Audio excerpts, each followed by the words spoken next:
میں نے ماں اور ابو کے کمرے کو دیکھا اور ناصر کو بھی دیکھنے کے بعد عمر کے پاس اس کے کمرے میں داخل ہوئی۔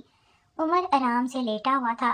میں نے کہا کہ واہ جی، کیا بات ہے، میں یہاں پریشان ہوں کہ کسی کو معلوم نہ ہو جائے اور آپ جناب ہیں کہ آرام فرما رہے ہیں۔ عمر نے کہا کہ تمہارا گھر ہے، تمہیں ہی معلوم ہوگا نا کہ کیا کیا کرنا ہے اور کیسے کیسے کرنا ہے۔ میں نے کہا کہ اچھا، اب ٹھیک ہے، اب وہ کام کریں جس کے لیے ہم یہاں پر جمع ہوئے ہیں۔ عمر نے کہا کہ میں تو آیا ہی وہی کام کرنے ہوں، مجھے تو بس یہی کام کرنا ہے۔ میں نے کہا کہ مجھے معلوم ہے، میں نے بھی یہی کہا ہے کہ جلدی سے آپ اپنا کام کریں اور یہاں سے چلتے بنیں۔ عمر نے کہا کہ ٹھیک ہے، پھر آ جاؤ میرے پاس۔ میں نے کہا کہ جی جناب آ گئی۔ میں بھی عمر کے پاس ہی بیٹھ گئی تھی۔ عمر نے میری چھاتی پر ہاتھ لگایا تو میں نے اس کا ہاتھ پیچھے کر دیا۔ عمر نے کہا کہ کیا ہوا، میرا ہاتھ کیوں پیچھے کر دیا؟ میں نے کہا کہ بس ایسے ہی، مجھے عجیب سا محسوس ہوا تو میں نے تمہارا ہاتھ ہٹا دیا۔ اگر برا لگا ہے تو تم پھر سے رکھ لو نا۔ عمر نے مجھے بازو سے پکڑ کر اپنے اور قریب کر لیا اور میں بھی آرام سے اس کے قریب ہوتی چلی گئی۔ عمر نے مجھے کس کرنا شروع کر دی۔ کس کرتے کرتے عمر نے میرے سارے کپڑے اتار دیے تھے اور خود بھی بے لباس ہو گیا تھا۔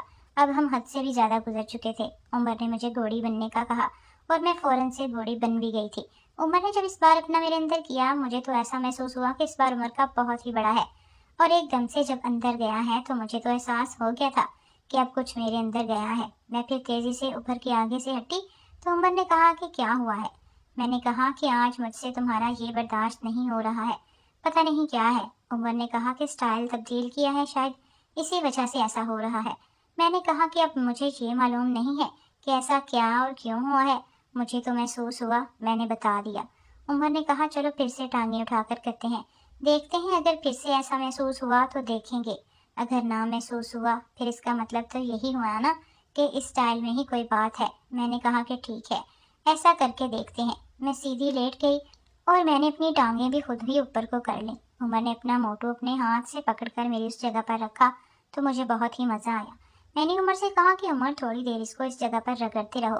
عمر نے کہا کہ کیا اس سے بڑا محسوس ہو رہا ہے؟ میں نے کہا کہ ہاں، بہت زیادہ مزہ آ رہا ہے۔ تو عمر نے اچھے سے اپنا وہاں پر رگڑا بھی اور رگڑتے رگڑتے ایک دم سے اندر بھی کر دیا۔ جب اندر گیا تو میرا تو ایک ساتھ ہی سارا وجود ہل سا گیا۔ عمر نے پھر سے مجھ سے پوچھا کہ اب کیا ہوا؟ میں نے کہا کہ ہونا کیا ہے، تمہارا اندر ہو گیا ہے۔ عمر نے تیزی سے اپنا موٹو باہر نکالا اور میری اس جگہ پر زور زور سے مارنے لگا۔ جیسے جیسے وہ موٹو کو ہاتھ سے پکڑ کر میرے اندر مار رہا تھا، میں ویسے ویسے ہی ٹانگیں بند کرنے لگی تھی، مگر مجھے عمر کے ایسا کرنے سے بھی بہت مزہ آ رہا تھا۔ میں نے عمر سے کہا مارو اسے اور مارو، بہت مزہ آ رہا ہے۔ جب وہ مارتا تھا تو میں مزے سے گردن کبھی اس طرف کرتی تھی اور کبھی اس طرف کرتی، اور میں آوازیں نکالنے لگ گئی تھی، اور پھر سے اس نے اندر کر دیا۔ میں تو ایک طرف سے سکون میں چلی گئی تھی۔ میں نے اپنا سارا وجود ڈھیلا چھوڑ دیا۔ میں نے چھوڑنا کیا تھا، وہ تو خود ہی ڈھیلا ہو گیا تھا۔ اتنا مزہ آیا کہ میں نے تو ایک طرف کروٹ بدل لی، اور وہ تھا کہ جھٹکے پہ جھٹکے مار رہا تھا۔ عمر کے جھٹکوں سے میرا پورا وجود ہل رہا تھا اور بیڈ بھی آوازیں کرنے لگا تھا۔ آج عمر میں نہ جانے کہاں سے اتنا جوش آیا ہوا تھا۔ میں تو حیران تھی کہ آج عمر کو ہوا کیا پڑا ہے۔ آج تو یہ بہت ہی زیادہ جوش کے ساتھ لے رہا ہے، آج تو میری خیر نہیں ہے۔ مگر پھر تھوڑی دیر میں عمر فری ہو گیا تو میں نے عمر سے کہا کہ آج کیا کھایا تھا؟ آج سے تم نے حد پار کر دی، آج تو میں ساری کی ساری قسمیں ہی پوری کر دیں۔ میں ہر بار ہی ادھوری رہ جاتی تھی اور تم مکمل فری ہو جاتے تھے۔ میں آج عمر سے بہت خوش تھی۔ آج مجھے پہلی بار عمر کے ساتھ یہ سب کر کے مزہ آیا تھا۔ عمر نے کہا کہ اصل میں بات کوئی بھی نہیں ہے، پہلے بھی جب کرتا تھا تو میں ڈر ڈر کے کرتا تھا کہ کوئی آ نہ جائے، ایسا نہ ہو جائے، یہ نہ ہو جائے، وہ نہ ہو جائے، مگر آج میں نے سکون میں کیا اور مجھے کسی کے آنے کا کوئی ڈر بھی نہیں تھا۔ میں نے آرام کے ساتھ یہ سب کیا تو اس لیے ایسا ہوا ہے۔ میں نے کہا کہ اچھا ہے، ایسا ہی کیا کرو نا، مجھے بھی مزہ آتا رہے گا۔ پھر انہوں نے کہا کہ وہ تو ٹھیک ہے، اب سے ایسا ہی کیا کروں گا، مگر اب باہر جا کر دیکھو کہ کوئی اٹھا تو نہیں ہے نا، مجھے یہاں سے جانا بھی ہے۔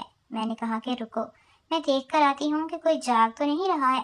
عمر نے کہا کہ جاؤ جلدی کرو، پھر یہ نہ ہو کہ دیر ہو جائے اور کوئی اٹھ جائے، مجھے رات بھر یہیں رہنا پڑے گا۔ میں جلدی سے اٹھی اور باہر دیکھ کر آئی، سب ٹھیک ٹھاک تھا۔ میں نے عمر سے کہا کہ سب سو رہے ہیں، تم جا سکتے ہو۔ عمر بھی تیزی سے اٹھا اور کمرے سے باہر نکلا اور سیدھا گھر سے باہر چلا گیا۔ میں نے بھی اب سکھ کا سانس لیا کہ آج تو کسی کو کچھ بھی نہیں معلوم ہوا، باقی بات کی بعد میں دیکھی جائے گی۔ اس ناول کا اگلا حصہ نئی آنے والی قسط میں اپلوڈ کیا جائے گا۔ اگر آپ کو ہماری نالج پسند آئی ہو تو پلیز چینل کو سبسکرائب کر لیں اور ساتھ دیے گئے بیل آئکن کے بٹن کو کلک کر لیں تاکہ ہماری نئی آنے والی قسط آپ کو آسانی سے مل سکے۔ شکریہ۔